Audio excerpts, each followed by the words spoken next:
పగ తీర్చుకోవాలని ఇజ్రాయెల్ నిర్ణయించింది. ఇరాన్ చేసిన దాడితో ఇజ్రాయెల్లోని ప్రముఖ హాస్పిటల్ పై దాడి చేయడంతో రోగులు ప్రాణభయంతో పరుగులు తీశారు. ఈ ఘటనను సీరియస్ గా తీసుకున్న ఇజ్రాయెల్ దీనికి ఇరాన్ సుప్రీం లీడర్ ఖమేనీ బాధ్యత వహించాలని డిమాండ్ చేసింది. ఈ యుద్ధంలో తమ లక్ష్యం నెరవేరాలంటే ఖమేనీని అంతమొందించాల్సిందేనని స్పష్టం చేసింది. దీంతో ఇప్పటికే ఖమేనీ ఎక్కడున్నారో తమకు తెలుసని ట్రంప్ ప్రకటించడంతో ఇప్పుడు ఖమేనీ లక్ష్యంగా ఇజ్రాయెల్ దాడులు చేసే అవకాశం కనిపిస్తోంది.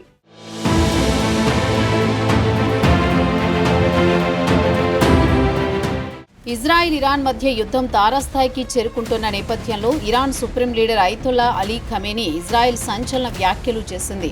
తమ లక్ష్యం చేరుకోవాలంటే ఖమేనీ బతికి ఉండకూడదని, అందుకోసం ఖమేనీని అంతమొందిస్తామని హెచ్చరించింది. ఖమేనీ ఇకపై ఎంతమాత్రం భూమి మీద ఉండకూడదంటూ వ్యాఖ్యలు చేసింది. టెల్ అవీవ్ సమీపంలోని ఓ హాస్పిటల్పై ఇరాన్ చేసిన దాడి అనంతరం ఇజ్రాయెల్ రక్షణ మంత్రి కాట్జ్ ఖమేనీని ఉద్దేశిస్తూ ఈ వ్యాఖ్యలు చేశారు. ఇరాన్ పిరికి నియంత అయతొల్లా అలీ ఖమేనీ సురక్షిత బంకర్లో దాక్కుని ఇజ్రాయెల్లోని హాస్పిటల్స్, జనావాసాలపై క్షిపణులు ప్రయోగిస్తున్నారని మండిపడ్డారు. ఇది యుద్ధ నేరమని ఆరోపించారు. దీనికి ఖమేనీ పూర్తి బాధ్యత వహించాలన్నారు. ఇజ్రాయెల్ దళాలకు ఇరాన్ నాయకుడికి అంతమొందించేందుకు ఆదేశాలిచ్చినట్లు తెలిపారు. ఈ మేరకు ఆయన ఎక్స్లో పోస్ట్ చేశారు.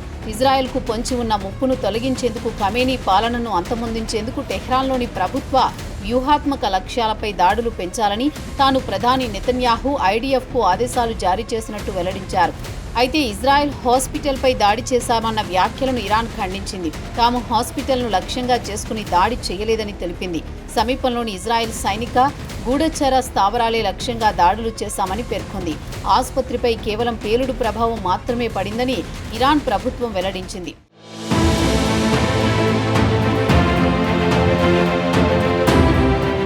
మరోవైపు ఖమేనీ ఎక్కడున్నారో తమకు తెలుసంటూ ఇటీవల అమెరికా అధ్యక్షుడు ట్రంప్ వెల్లడించారు.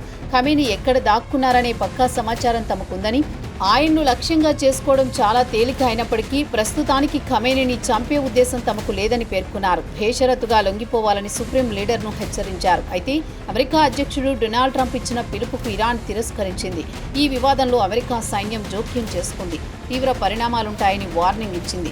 ఇరాన్ దేశ చరిత్ర తెలిసిన మేధావులు తమతో బెదిరింపుల భాషల్లో మాట్లాడారని ఖమేనీ ఓ టెలివిజన్ ప్రసంగంలో వ్యాఖ్యానించారు. తమ దేశం ఎన్నటికీ లొంగిపోదని, బెదిరింపులకు భయపడబోమన్నారు. మరోవైపు ట్రంప్ పశ్చిమాసియాలో జరుగుతోన్న యుద్ధంపై కీలక వ్యాఖ్యలు చేశారు. అమెరికా కూడా ఇరాన్, ఇజ్రాయెల్ యుద్ధంలోకి ఎంటర్ అవుతుందా అని మీడియా ప్రతినిధి ప్రశ్నించగా, తాము యుద్ధంలోకి దూకొచ్చు, దూకకపోవచ్చు, ఏదైనా చేయొచ్చని వ్యాఖ్యానించారు. అయితే ఇరాన్, ఇజ్రాయెల్ యుద్ధంలో అమెరికా సైనిక పరంగా తలదూరిస్తే అత్యంత ప్రమాదకర పరిణామాలుంటాయని అమెరికాకు రష్యా గట్టిగా వార్నింగ్ ఇచ్చింది. ఈ సైనిక ఘర్షణలో అమెరికా సైన్యం జోక్యం చేసుకుంటే అనూహ్యమైన ప్రతికూల పరిణామాలు జరుగుతాయని తేల్చి చెప్పింది.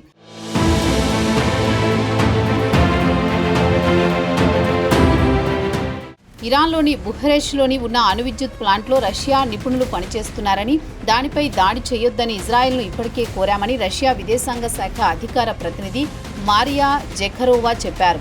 ఆ ప్లాంటులో రష్యా ఇంధనాన్నే వినియోగిస్తున్నారని తెలిపారు. ఇరాన్ అణు కర్మాగారాలపై ఇజ్రాయెల్ దాడులుంటే యావత్ ప్రపంచం విపత్తుకు మిల్లీమీటర్ల దూరంలో ఉన్నట్టే అని మారియా జెఖరోవా వ్యాఖ్యానించారు. ఇప్పటికే ఇజ్రాయెల్ దాడుల్లో ఇరాన్లోని పలు అణు కర్మాగారాలు దెబ్బతిన్న విషయాన్ని అంతర్జాతీయ అణు ఇంధన సంస్థ నిర్ధారించిందని ఆమె తెలిపారు.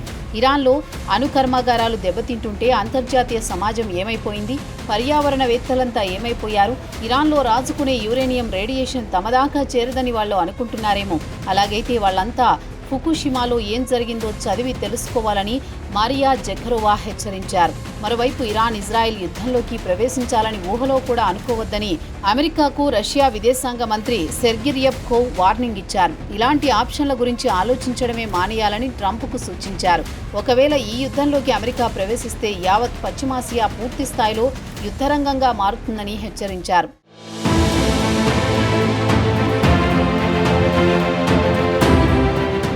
ఇరాన్, ఇజ్రాయెల్ మధ్య యుద్ధంపై రష్యా అధ్యక్షుడు పుతిన్తో యుఏఈ అధ్యక్షుడు Mohammed bin Zayed Al Nahyan ఫోన్లో మాట్లాడారు. దీని తర్వాత పుతిన్ కీలక ప్రకటన చేశారు. ఇరాన్, ఇజ్రాయెల్ ఉద్రిక్తతలను తగ్గించే దిశగా ప్రయత్నాలు జరగాలని, ఇందుకోసం రాజకీయ దౌత్య మార్గాలను వినియోగించుకోవాలని, ఆ దిశగా చర్యలను వేగవంతం చేయాలని పుతిన్ పిలుపునిచ్చారు. అవసరమైతే ఇరాన్, ఇజ్రాయెల్ చర్చలకు తానే మధ్యవర్తిత్వం వహిస్తానని పుతిన్ ప్రకటించారు.